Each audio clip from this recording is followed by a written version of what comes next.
If any one of these navigation locks were taken out of service because of a lack of water behind, whether it's breaching or lowering a pool, you don't have to breach a dam to take it out of service. You just open the gates, don't use the turbines, and you don't have a function any longer. Any one of those would destroy, and I mean that word, destroy the transportation capability behind that dam.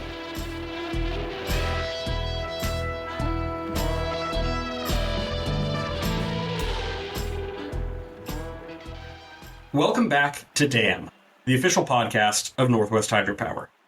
I'm your host, Austin Rohr, and I manage all things communications here at Northwest River Partners. Many episodes of this podcast have centered on hydropower and its incredible value to not-for-profit, publicly owned utilities across the Northwest. And yet, as an organization, Northwest River Partners also strongly values the non-power benefits of the dams. These include, but are not limited to, irrigation, recreation, and navigation. And we're proud to represent a diverse membership that have strong ties to those benefits. And that's why I'm particularly excited to be sharing an incredible story today on barging and transportation, and providing all of our podcast listeners with a long overdue deep dive into the topic.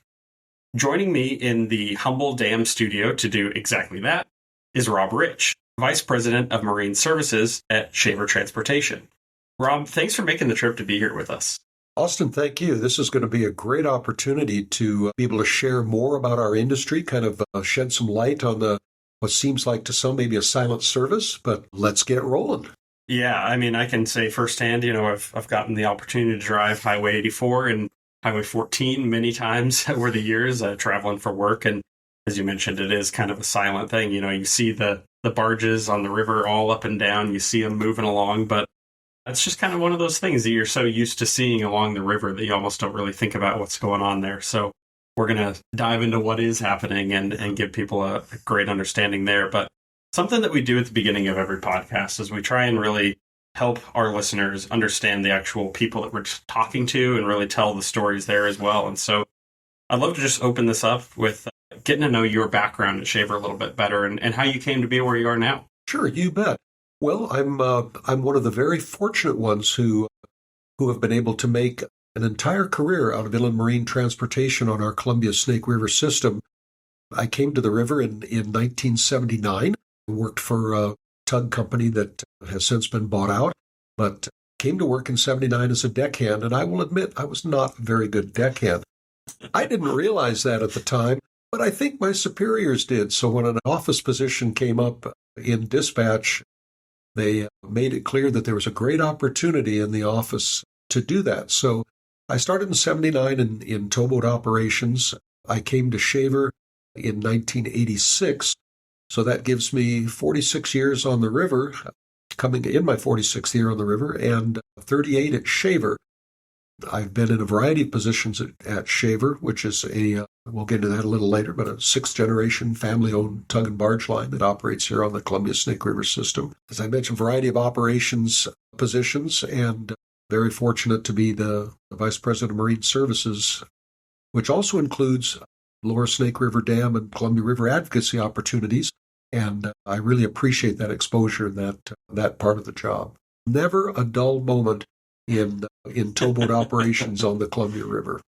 No, I think we can all agree here that it's a busy space to be in, and definitely keeps our schedules full. So. It's remarkably busy. I mentioned the silent service earlier, and I appreciate that you mentioned traveling up and down the Columbia River Gorge and seeing the river and the towboats and barges out there. I'm struck when I travel that they look so small down there, and they look like they're not really moving. Right. But there are over 1,500 commercial barge tows a year that originate in the Portland, Vancouver area and boomerang their way up as far as Lewiston, Idaho on the system. And each of those barge tows, the average barge on the river is 3,000, 3,500 tons, and each tow's got 4 or 5 barges. So you're talking upwards of 15,000 tons. And yes, we can get lost in numbers, but we're talking an enormous amount of transportation occurring out on the river. Each one of those barge tows is, well, to be exact, 540 semis, but well over 500 semis in one barge tow. And you're driving along I-84 and you look down there and you see a green tow or a white tow or a red tow, whatever the company's colors are.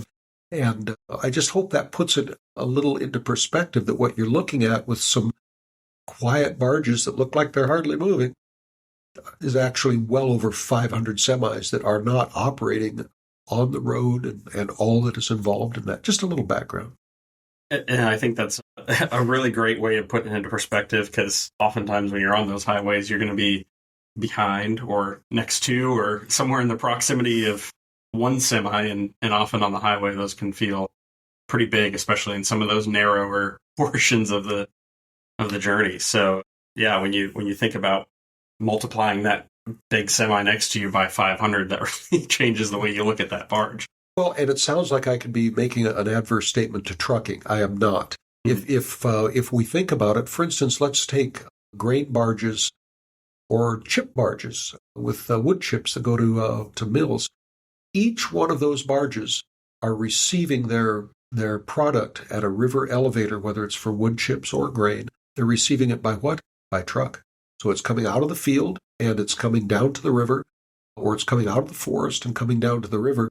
So this is an integrated system. We're going to talk a lot about barging today, but there is a nexus between trucking and rail that all connects to the river itself. And it'll seem odd to some people. Well, how could trucking be connected to the river? Well, we just learned a little of that. But how could rail be connected to the river? It's alongside the river. In fact, it's not even near the river sometimes.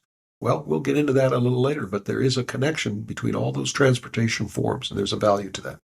Yeah, I'm excited to dive into that web and really share with our listeners the really amazing work that goes into making the goods that we all enjoy in our everyday lives actually come to us. But something else you mentioned, and I wanted to touch on here at the top, is just, you said that Shaver has this really incredible family background.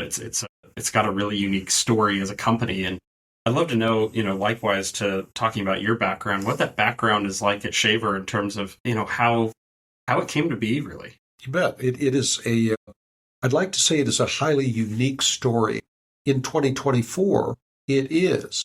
But in 1880, when the company started, when George W. Shaver started the company, it wasn't. He and his family provided cordwood to steamboat landings that were up and down the Columbia River system, because there wasn't rail and there were hardly any roads at that time, the 1870s. So they were providing cut green cordwood, again, for the steamboats. And he figured out that if he had a steamer himself, a paddle wheeler, if he had a small paddle wheeler and was loading the paddle wheeler with cordwood, he could deliver a lot more wood and he could deliver it faster to more locations.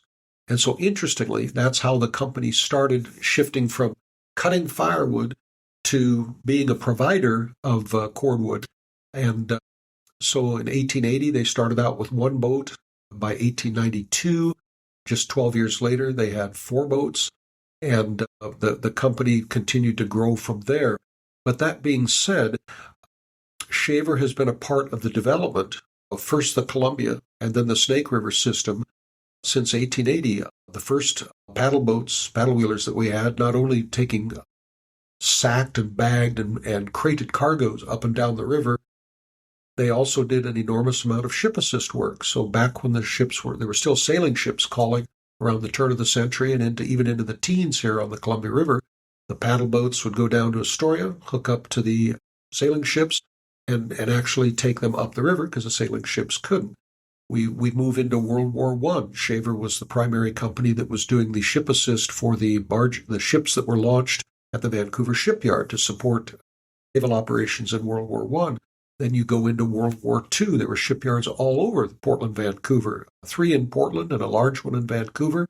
And Shaver was instrumental in being the ship assist company that grabbed those ships when they were launched, put them to the outfitting docks. And then with the expansion of barging on the river, after Bonneville went in 38, and particularly after McNary went in 54, that opened up the Tri-Cities, Shaver was at the forefront with others, providing tug and barge service.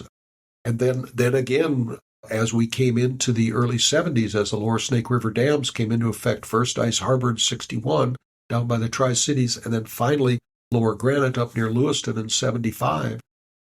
Shaver continued to acquire tugs, build barges, move wheat, and all of that time being operated by the Shaver family. Our current president, Steve Shaver, my boss, he's a tugboat captain. He's president of our company. He's a 7-day-a-week guy. And the sixth generation of the family is working in various positions in the company. And I'd like to point out that even one of the granddaughters, now the seventh generation, helps us at Columbia River Fest and Snake River Fest, which are community festivals focusing on the value of the river system. And she hands out shaver equipment and such. So we actually have a seventh generation working there. But I like to tie that back into the agricultural aspect of the Inland Northwest, because so many of our family producer farms, ranches, are multi-generational. So although it seems unique to me that Shaver is multi-generational, when it comes to the system we're serving, we're working with a lot of people that are as well. And I also want to touch on something quickly you mentioned there. I had the really incredible opportunity back in really the winter of this last year. I think it might have been in December, so it might have been 2023. I'm trying to recall exactly. But I was able to join you and many others down at the Port of Portland and actually check out some of the barges or the tugs that you have down there. And one of the things you brought up that I want to touch on quickly was this, ship assist that the tugs are able to do, as well as some other unique benefits. I think like firefighting even was one of the other things they're able to do. I mean, I don't think people realize just how many different benefits some of these boats are able to provide, and the different things that have to happen on the river system at all various levels. Sure. Just in order to make sure that, the system actually functions the way that it does. Well, in an average year, there are approximately 1,400 deep draft ships that come either off of our Pacific coast or from the Pacific Rim to load a variety of products here in the load and discharge here in the lower Columbia River. When I say lower Columbia River, for our listeners, we're talking from Astoria to Portland/Vancouver, the 105 miles of the 43-foot deep draft channel. So those 1,400 ships, though not mandated to use tugs, ships are designed to go straight ahead, and they can turn somewhat, but they don't stop very well. They don't back very well at all, and they are not able to maneuver at close quarters. So when a ship gets near a dock, usually two tugs come out, hook up to them, and they talk to the river pilot who has driven the ship from Astoria up to whether it's Longview, Kalama, Vancouver, Portland. They work with him giving directions to the tug: back easy, push hard, push full, a variety of directions to be able to carefully and slowly get the ship to the dock. So Shaver Transportation, we provide over 60% of all the ship assist services, and that's kind of the beginning of the story of our inland transportation system, because what are these ships coming for? Some are coming for Western Oregon, Western Washington reasons. I will call those reasons, air quotes, the delivery of autos. We have Toyota, Subaru, and Honda, as well as Hyundai Kia, that are all delivered to Vancouver and Portland. We have the Portland Energy Hub in the Linton area, where we have pipeline, coastal tankers, and articulated tug barges, which bring refined petroleum products from the Puget Sound refineries to our area. But nearly half of all the vessels that call the Columbia River system, at least 700 of them, are ag-based. So they're loading wheat from the inland Northwest as well as far east as the Dakotas. They're loading corn, they're loading soy. And so they're loading these agricultural products at these big downriver elevators between Vancouver and Longview. And that is really the backbone of our system versus, say, Seattle, LA, Long Beach, where the backbone is containers, and they don't really do the bulk or break bulk. The Columbia River system, which I was very interested to learn several years ago, that we are by tonnage the number one wheat export gateway in America. Number one. I knew we were big. I didn't realize it was that big. Number 3 in the world. So all of that wheat that's coming to market is coming by rail, or it's coming by barge. 60% of it is coming by rail, some from the inland Northwest, but most of it from the Midwest. And then the other 40% of the wheat that's exported comes by barge from as far east as Lewiston through the 8 Columbia Snake River locks, 4 on the Snake River, 4 on the lower Columbia. So because you have rail and barging disciplining each other's rates, because you have commodities available from as close as central Washington, central Oregon, and as far away as the Dakotas, the exporters in the Portland district export area have a myriad of different pricing capabilities when it comes to the type of ag products, how it's transported, how quick it can get here. Interestingly, a 7-mile-per-hour barge tow can go from Lewiston, Idaho, and go up to Lewiston, Idaho and load and come down here. It can be back here in 6 days, about 3 times faster than rail can get here from the Midwest, which is odd because rail travels at 60 to 70 miles an hour. But again, I am not running rail down. What I'm pointing out is that interestingly, the slow form is the fastest when traders are really in a bind and need the wheat right now. And the rail is more long-term as far as the sales and when the cargo gets here. But as you can see, we're beginning to see, I should say, that this Columbia Snake River system is feeding over half, approximately half, of all of these ships that are coming to our lower river. Look how huge Puget Sound is. I mean, there's tons of docks up there. I mean, there's 3,500 or more ships that call Puget Sound, but they only have 2 grain elevators up there. And one of the 2 only works when the Columbia River is overflowing. Overflowing with wheat to ship is what I'm saying. So it is a critically valuable system that exists here, Austin.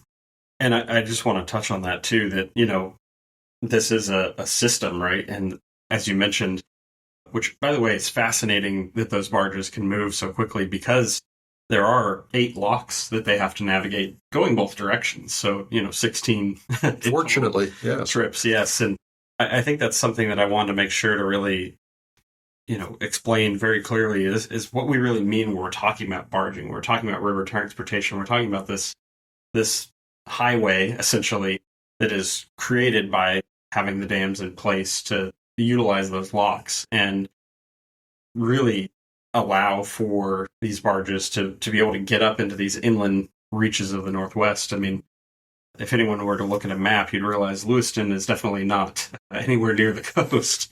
So it's quite the journey that they have to make getting up and back. Well, it's interesting you mentioned highway because the MARAD, our U.S. government's maritime administration group, MARAD, has designated a variety of marine highways around our country. And we have long been M84, Marine 84, which originated, of course, because of I-84 on the Columbia system. But M84, as far as MARAD is concerned, for focus, funding, and transportation development extends from Astoria, Oregon, to Lewiston, Idaho. That's a 465-mile transit from Astoria all the way to Lewiston. So it is truly a highway, and it's actually designated as such by MARAD, our federal government. Now, something else, too, is that we've talked so much about, we as in, when we go out and we're talking all over the Northwest, we're talking so much about how the system feeds the Northwest and it feeds the world. And we're, as you mentioned, there's a tremendous export of wheat and corn and other agricultural products coming from, as I relatively recently learned, coming from, as far as the Midwest, really. As you mentioned, the Dakotas, for example, being one of the places that we're receiving some of these goods from. When we talk about that, what kind of economic value are we talking about? I mean, what is obviously it has a tremendous benefit that we are all grateful for. At least I hope we're all grateful for, but we're talking about the value of this system. I mean, how much are we talking about in terms of the kind of money that's tied to this stuff? I mean, I imagine it's a tremendous amount.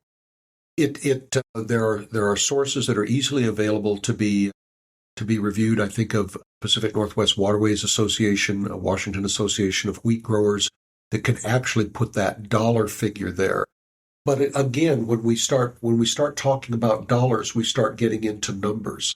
And when we get into large numbers of the hundreds of millions or billions of dollars in economic development and cargo value, that is not an area of expertise that I'm working in continuously. But what I will say about that is this, that this system is providing the economic values not only for all of the people that work on it, but I think specifically of the 7,200 plus farm families, not farmers, farm families in Oregon, Washington, and Idaho that benefit from the Columbia Snake River system and its navigation locks. Now, not every one of them ships by barge. Some ship by rail. But because the barge system is there, the economic access, the transportation costs are low enough that their products can be manufactured, hopefully at a profit, and be able to be exported to feed the world. I think of the small towns in eastern Washington. I've been asked from time to time, well, what would happen if there wasn't barging? And we get into that a little more further, but one of the specifics here, when that question's asked, generally the person is asking, well, what's it going to do to your company? Well, my answer is, well, let's take a look at any small town in eastern Washington. What's going to happen to the Les Schwab tire shop that has 17 employees that now isn't going to be serving the farm community? Maybe they're going to be 5 employees. Where do those other 12 people that have been at Les Schwab for the last 6 to 10 to 25 years, where are they going to go to work? If you're the Safeway operator in Davenport, Washington, and you've got 25, 28 employees there, and you're a big employer in Davenport, Washington, in the northern tier, and there is no longer farming up there because there isn't the affordable transportation, your store is going to shrink quite a bit. Okay, well, what's going to happen to those employees? And I think of the Napa Auto Parts store, and you can see where I'm going here. So you take these small towns all over the inland Northwest, whether it's Oregon, Idaho, Washington, they are so dependent on the economics that are provided by having this export corridor that if that corridor goes away, those towns are going to shrink dramatically. And so then we get back into numbers. So how many people are going to lose their jobs? I'm not going to go there because you've heard the old adage that if your neighbor's unemployed, that's a recession. If you're unemployed, it's a depression. So I'm actually not being humorous there. I'm really drawing it down to a very personal level that every single job that is maintained by our river system's capability of providing export to the world is critical to every single family, frankly, in the farming communities all over our inland Northwest, as far as Spokane, Coeur d'Alene, and then you get into central and southern Idaho as well. Of course, the whole central and northern part of Oregon that produces wheat. So I hope that you don't feel that I'm dodging the dollars, because there are those sharper than I that can provide those, and the numbers are staggering. But it's really about the people that base their careers. Well, I do think that is really at the core of it. I think that's the most important piece ultimately. And to that point, I think that it was maybe this last spring that I saw there was an article from the Seattle Times, and they had mentioned, I can't remember the exact, speaking of numbers, I can't remember the exact number, but there was an alarming number of farms that were being lost in eastern Washington. I think it was by week. I mean, it was an enormous amount, and the measurement was from 2020 or 2021. It was kind of, during / post COVID, or, at least the onset of COVID, that this all was being documented, that it totaled to 3,600, 3,800, nearly 4,000 farms in total had been lost during this period of time over the past few years. I can only imagine if you were to take away the barging, as you mentioned, and really further impact what already seems like a community that's under impact, as is from all the other pressures we're facing in today's times that really have a major negative consequence for the communities over there. Well, the article that would be talking about losing all of those farms, we'll just go with the number we were talking about there, say 3,600 farms. So we have to ask ourselves, well, when they're lost, did they stop production and they are now weeds per se, or were they absorbed by larger farms? In talking with a lot of farm producers, and we talk with a lot of them, that there's been an awful lot of consolidation. People that could be profitable at 650, 1,200, 1,500 acres, they're really struggling. And so what they end up doing is consolidating. So where you had three 800-acre growers, you've got a 2,400 now. And so the reason I'm saying that is that when I look year over year at the production tonnages out of specifically Washington, because it's the biggest of the three, but still Oregon and Idaho as well, the production tonnages, for instance, last year was a low year. There was some drought, there was some early rains that were not good, and the late rains didn't come. So what I'm getting at is lower production last year, but still, you get into this year, an average production, in fact, slightly over average. The actual numbers of the highs and lows aren't that far off from where they were just 10 years ago. But it is still, you make a good point, there is financial stress to that that causes that consolidation.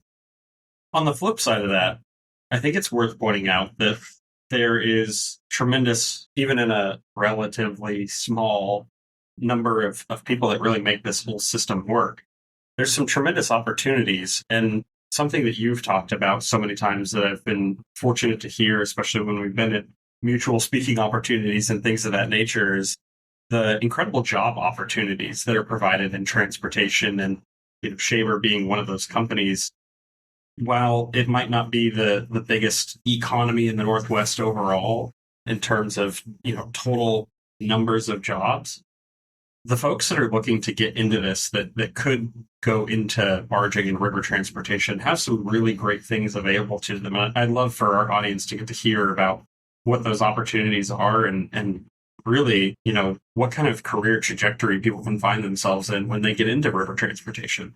You bet. Boy, I'm glad you asked that question. Like so many industries, when we think of law enforcement, we think of the police officer and the police car.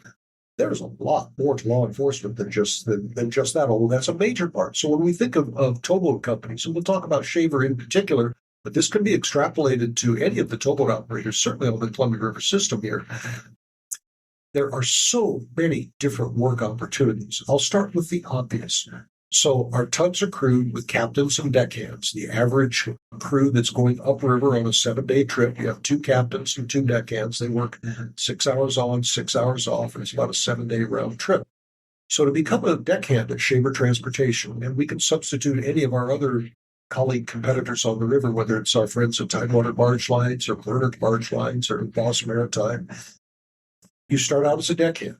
You have to be 18 years old. You have to be drug-free, and you have to maintain a valid driver's license. And all of those companies, certainly ours, we pay you nearly full wages for the first 1,000 hours, and after 1,000 hours, it's full wages. We pay you to train you.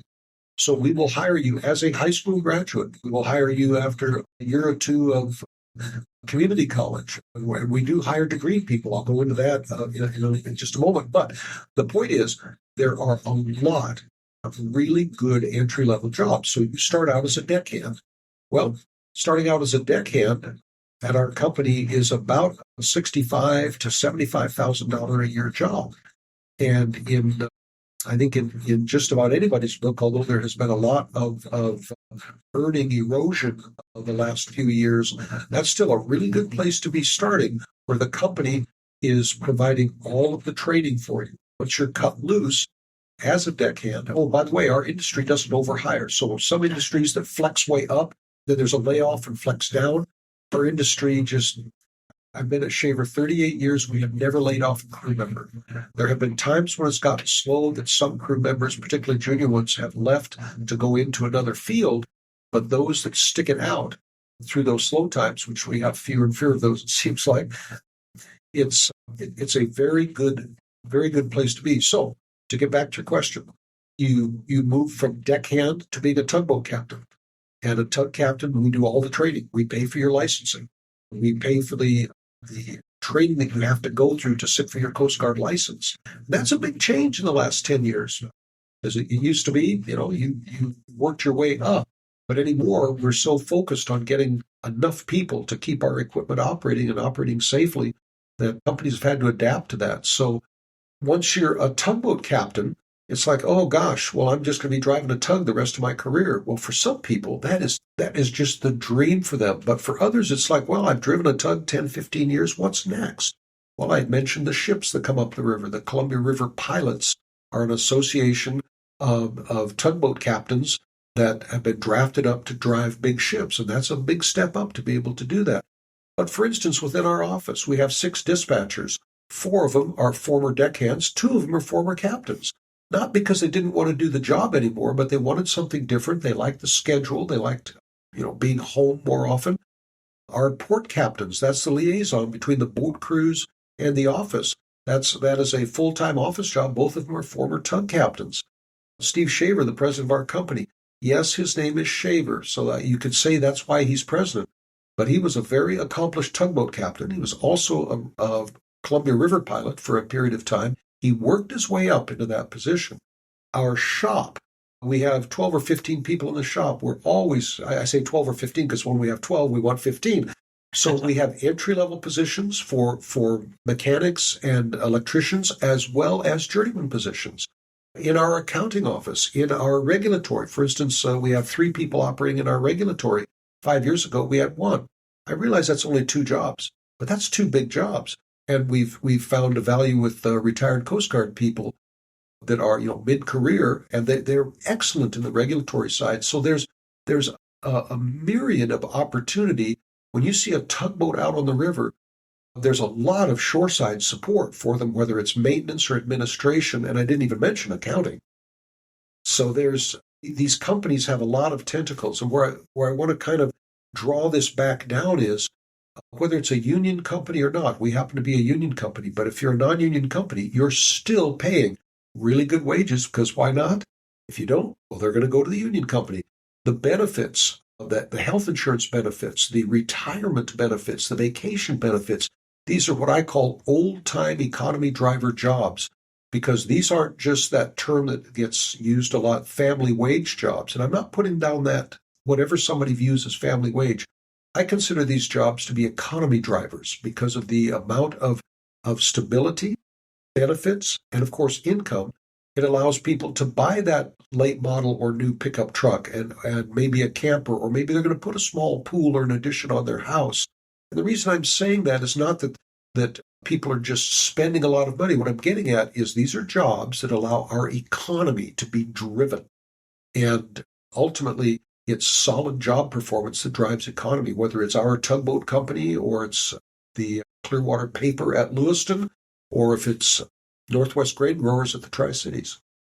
Yeah, I mean, ultimately, it's the kind of thing I think a lot of people are often looking for, and it's relatively getting harder and harder to find. And yet I think a lot of people don't even know that these opportunities exist. So raising awareness for that, I think is such an incredible opportunity that we get to have, and not only for the podcast, but just, anytime that we're able to share this stuff with folks. I think it's great to really expose people to the different things that are out there, and also too, just different ways that people can be more supportive of sort of the industry as a whole, whether it's on the power side or the transportation side. I'll give a quick plug for our hiring process. That's changed a lot over the years. Don't need to go into that. But people that want to get into our industry, that maybe they're interested in Shaver Transportation, it's changed so much how you do this. A person would go to our website, www.shavertransportation.com, go to jobs, and you sign up. And when you sign up, and then you get pinged for every single job that comes. So you don't have to, are you hiring? What are you going to hire next? What's available? You don't have to go through any of that. If you want a career at Shaver Transportation, you sign up. And for instance, if we have an assistant port captain position, you'll get pinged for that. Well, maybe that's not what you're looking for. We've had people sign up. They signed up because they wanted to go into our shop and ended up becoming deckhands. We've had people sign up to want to be interviewed for get pinged for a deckhand job, as I say. And because they end up starting in the shop, they've ended up staying in our shop and working there. So for I think of in the past where people had to come in and try and get past somebody and fill out an application that goes in a tray somewhere. Nowadays, it's more in the driver's seat of the person looking for the job. They get pinged, they fill out an application. The HR manager looks at every single application. And I just think that not only is it very fair, but it really gives the opportunity for someone looking for a job. And I know we're not alone in the way we do that. Well, I hope we perk some ears up here talking about this stuff. I think this will be really fantastic to share with folks. Something else too, kind of touching on that synergy between energy, transportation, like we were talking about there. I mean, given that this is the dam podcast, I think it's only right to ask, how critical is the hydroelectric dam system on the Columbia and Snake River to enabling barging and transportation to take place? I mean, you mentioned that Shaver has its start in 1880 with paddle boats, but here we are today, and we've got a system of dams with locks. And as I have come to understand it, if that were to go away, that really would not allow for the kind of transportation that we have today. Well, it would be, I'm trying to think what is a stronger word than absolutely devastating.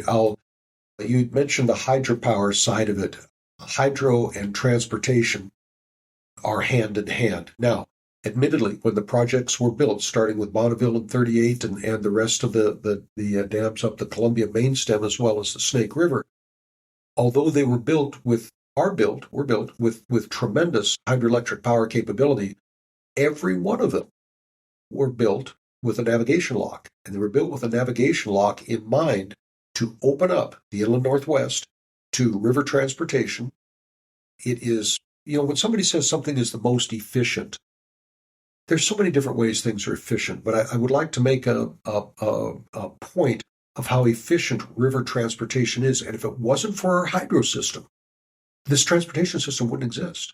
If we didn't have these high head dams, the navigation locks are the highest lift locks.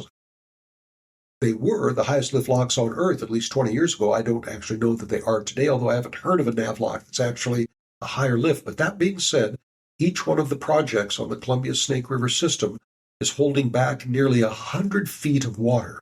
So you have a very high head, per se, for the turbines to be able to be receiving water. You have very high pressure and very high volume above those turbines. I'm way over my skis here because I'm not a hydropower expert, but the higher head the dam is, the more efficient the production of electricity can be. The higher the dam is, the further the navigation pool goes back before it starts running into natural water levels.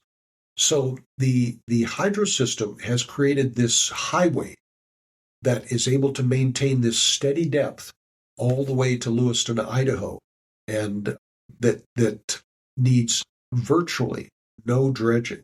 Every single year on the lower Columbia River, there's dredging, and that's normal, but that's dredging is to keep the shipping channel open.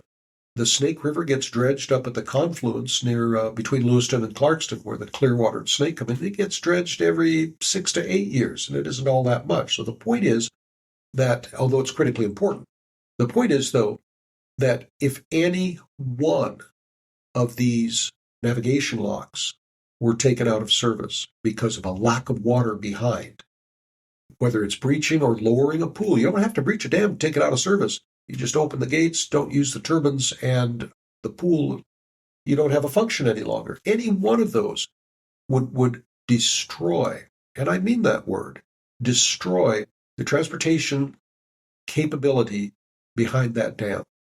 If it's a lower dam on the Columbia River, it would basically take the system out. If it's on the Snake River, it would certainly, any one of those would take that system out. But I'm going to point to a couple of really, really important deficiencies. I've been focusing on the export of wheat and agricultural products coming out, and that is critical.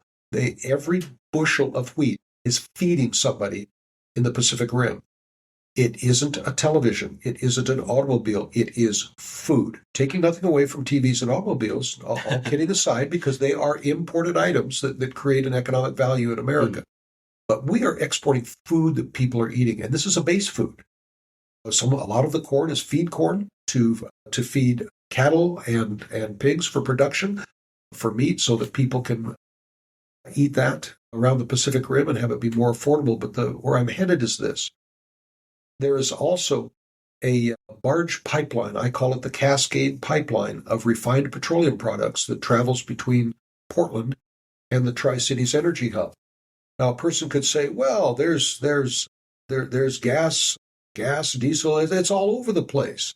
Well, that's true, it is, but there is not a pipeline that exists from the 4 refineries in Puget Sound over the Cascade Mountains to the inland Northwest.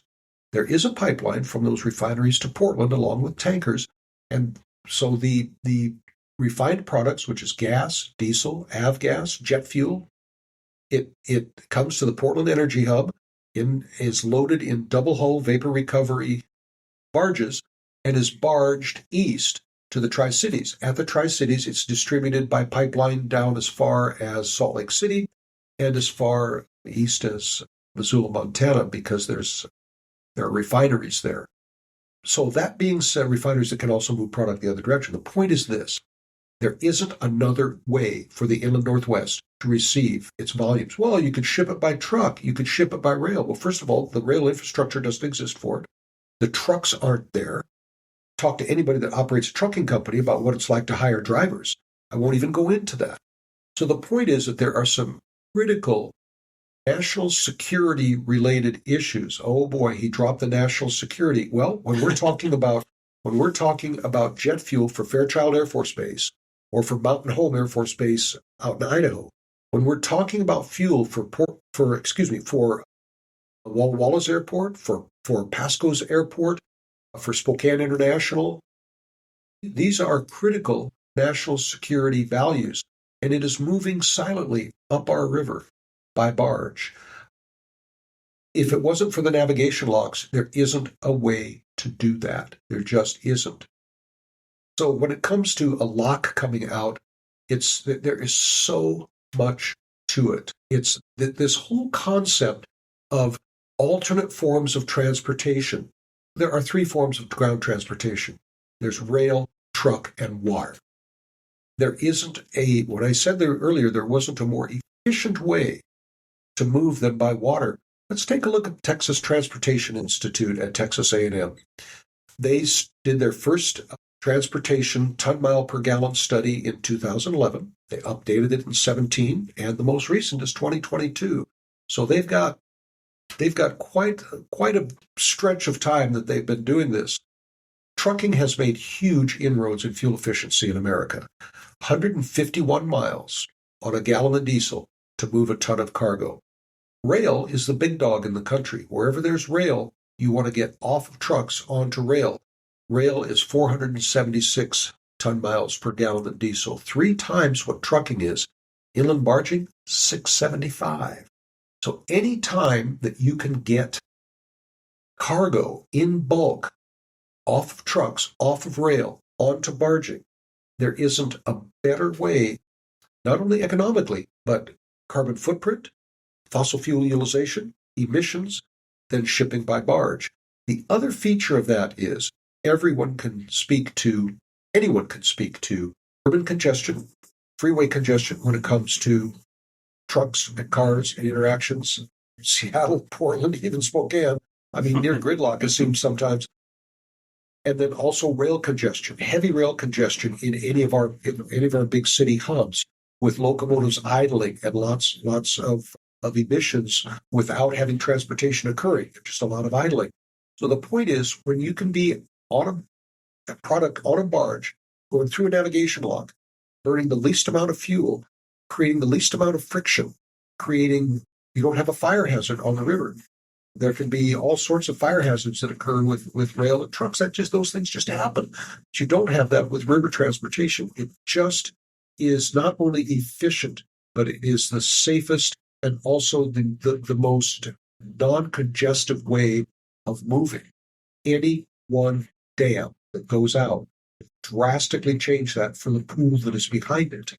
And I have heard of a faux compromise when it comes to the Snake River. Well, let's not look at all 4 dams. Let's just look at one. Well, that sounds like a compromise. Heck, let's look at one rather than all four. It's a disaster for whoever is behind that dam. And did I mention that of all of the wheat that comes out of the Snake River, that nearly 50% of it comes out of the Lower Granite Pool? The Lower Granite Pool is Lewiston, Clarkston. There are 4 huge grain elevators up there. So you take any one dam out of the Snake River, you've taken 50% of the wheat's transport capability out of it. And a final note I'll make on that is that I had mentioned that the Columbia River system is the #1 by tonnage wheat export gateway in America. I stick with 51 because I kind of like that number, 51%, but I've heard as high as 60 some years. So we're just going to say 55% of all wheat that's exported out of America comes down the Columbia Snake River system. 10% of all wheat that's exported out of America, 10% comes down the Snake. You have to do a little ciphering in your head to figure that number out, but it is tremendous how much wheat comes down that river and what that value is. Any one dam will change that drastically.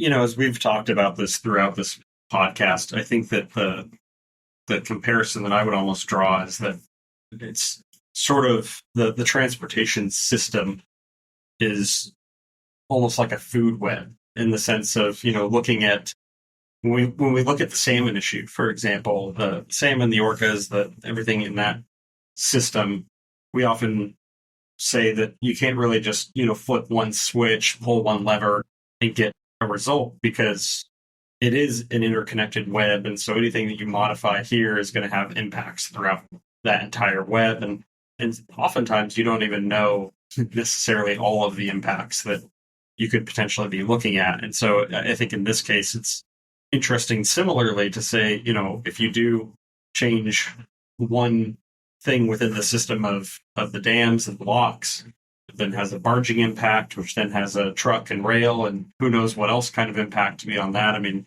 it's more like a set of dominoes really than a lever or a switch. In that same light, I think one of the things that's interesting about this issue is that from our perspective, it does seem that it's also brought a lot of people together and gotten them working together in ways that maybe you wouldn't otherwise see. And so my question for you is, how has the issues around, the dam removal kind of fight on the Snake River been able to really bring Shaver closer with others in river transportation? As you mentioned, there's other colors that go up and down the river, and also those in agriculture, those in the ports, and well beyond that.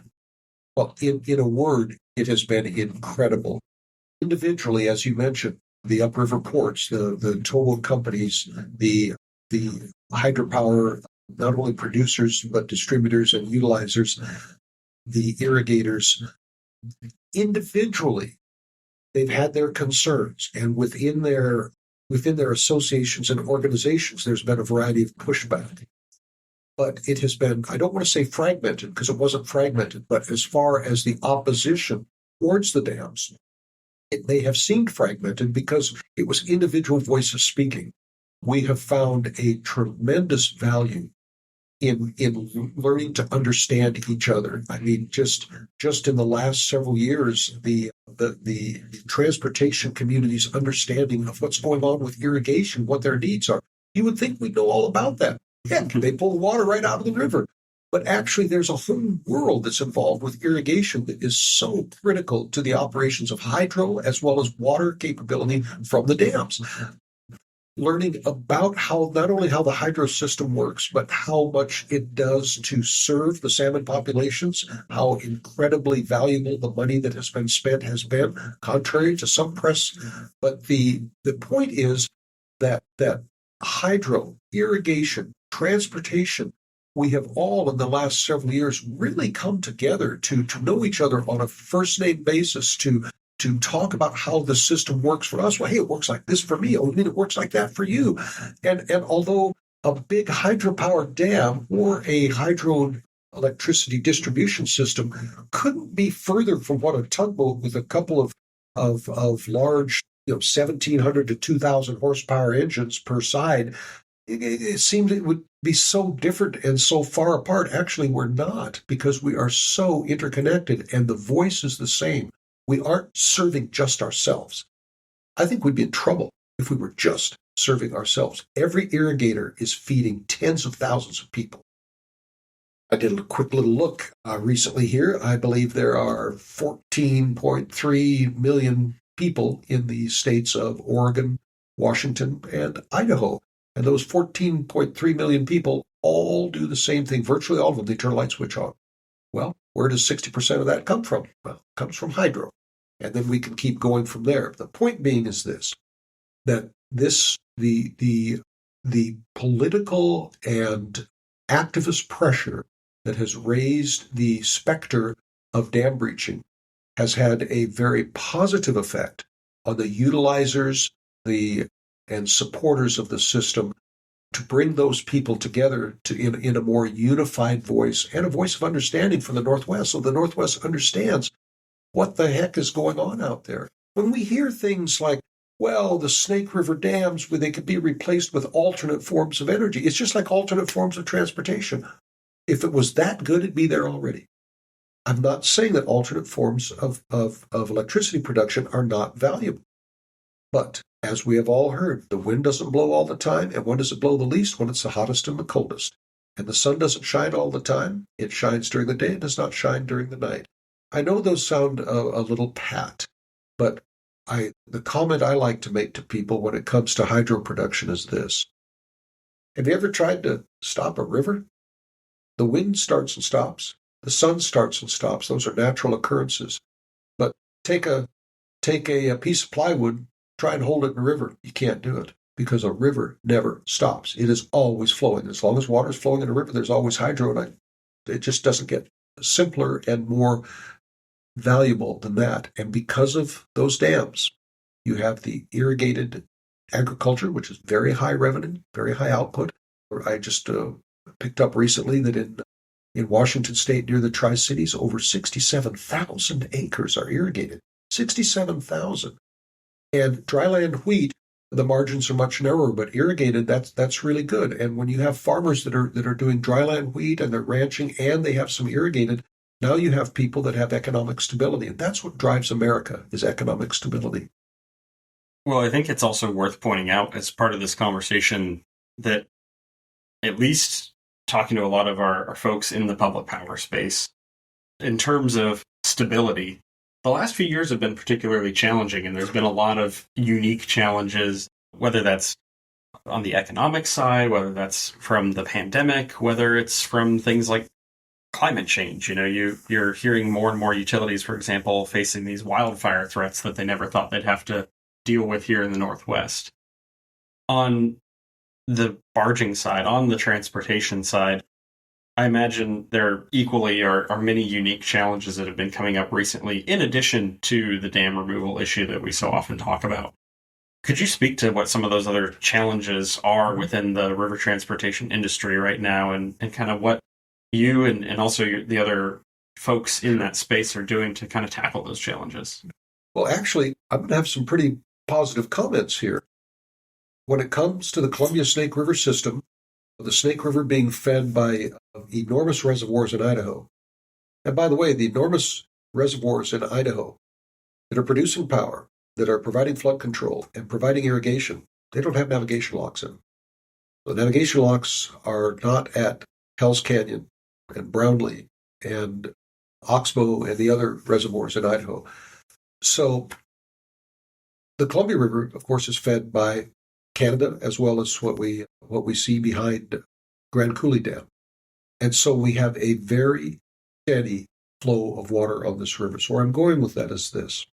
In the lowest flow periods of the year, when the least amount of water is coursing through the river, the dams hold the water back so that the pools are always level. The reason I'm bringing that up is the last few years, with the press that's being shared on climate change, national headlines about low water conditions on the Mississippi River, where the flows are down, down, down. They get down so far that they can't load the barges deep enough to afford to move them. And so now that product can't get to market.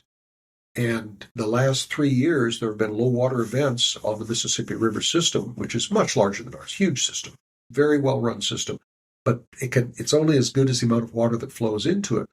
Interestingly, because of the climate change related issues that are creating drier conditions in the central part of the United States that are reducing those flows, we are able to receive more of that wheat that's being shipped by rail out here because they cannot get it shipped down the Mississippi River system. At least they can't do it in a way that they can afford to do it. The other thing is the barges are only loaded to half.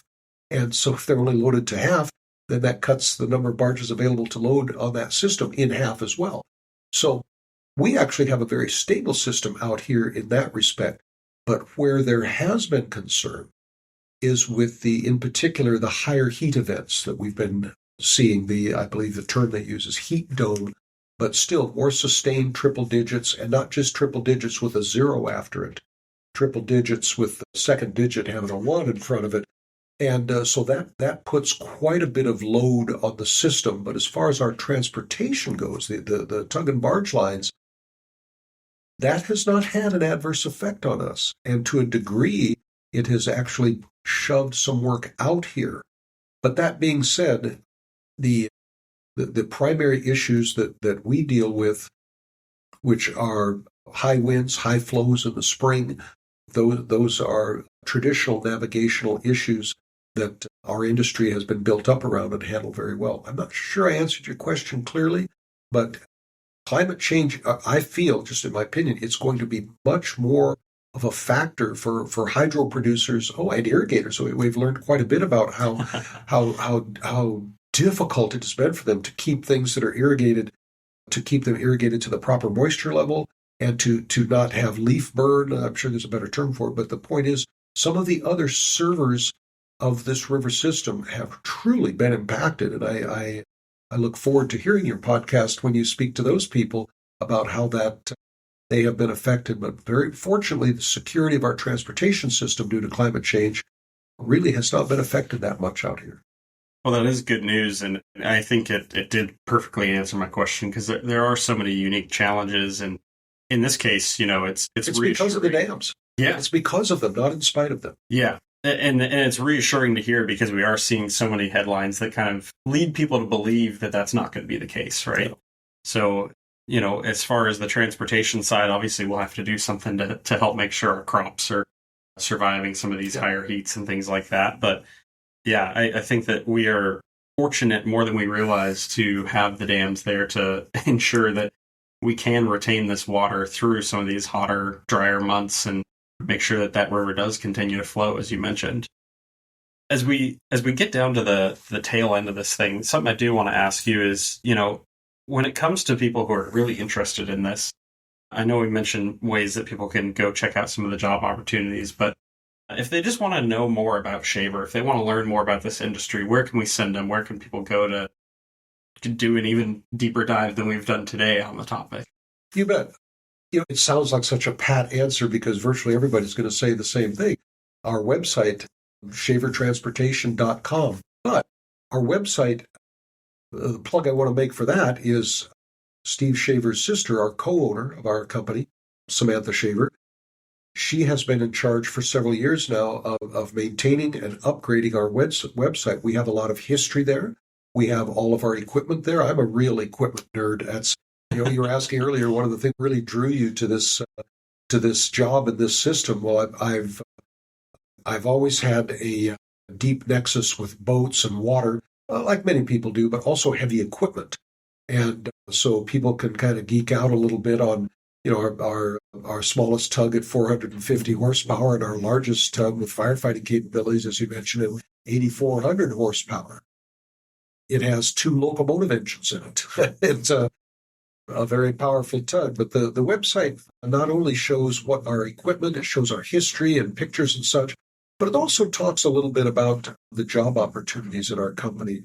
And and I'm sure other companies do the same as well. I actually have not spent time looking at other people's websites there, but I am proud of what we've done with ours in that respect.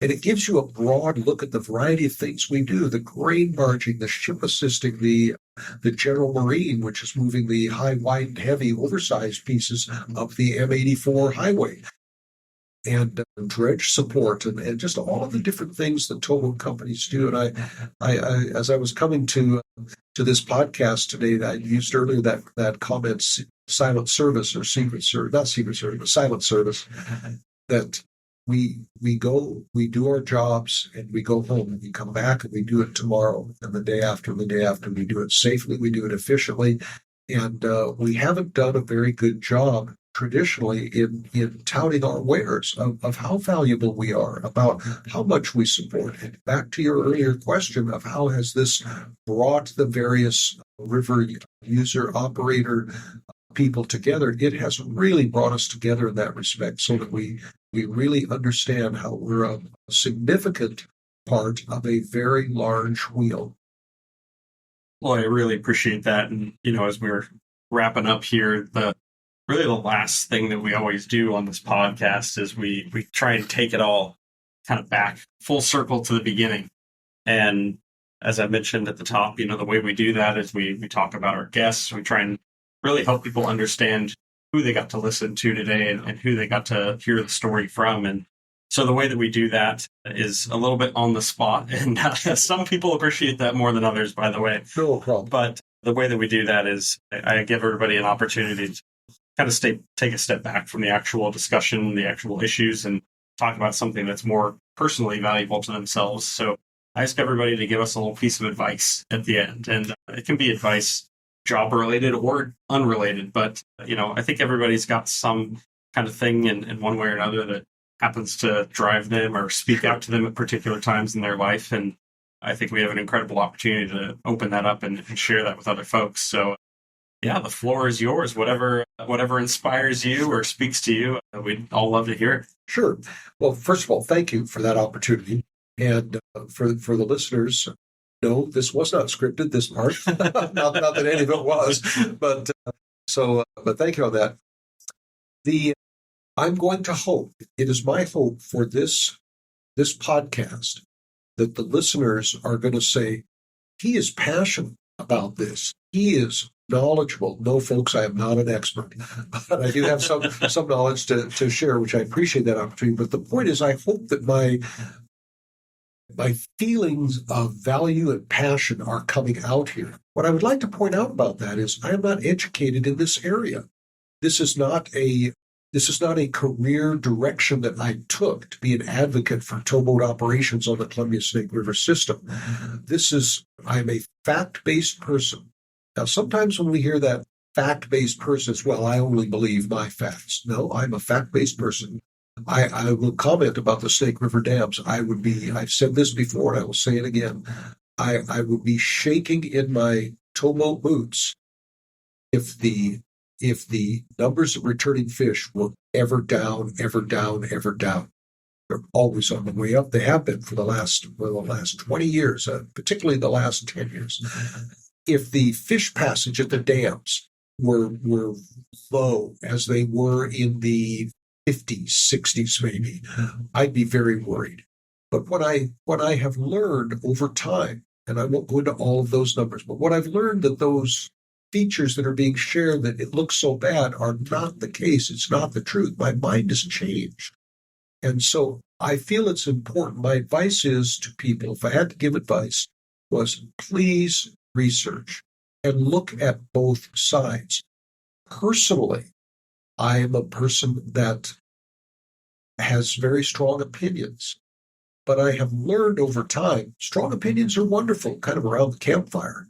But if you're going to be successful in sharing your position on a feature, in this case, the great value of Lower Snake River dams and the barging aspect of our Columbia Snake River system, is to educate yourself on both sides, to understand what the tribal pressures are, to understand what the climate change pressures are, to understand what the natural resource pressures are, to have a better understanding of what other people are dealing with, so that, number one, you can have some compassion, and number two, that you can get closer to what the reality of a situation is. Kind of a long answer, but I have found that by learning, I've gotten really charged about this. And it's less about banging my fist about towboats are great. And it's more about, wow, I can't believe what I've learned. And there are, in preparing for today, I was looking at some YouTube videos. Hey, if I wanted to learn more about barging, what's out there? And there are some great videos on the Columbia Snake River system that individuals have put together where they've done a barge trip in like 10 minutes from Lewiston all the way to Astoria.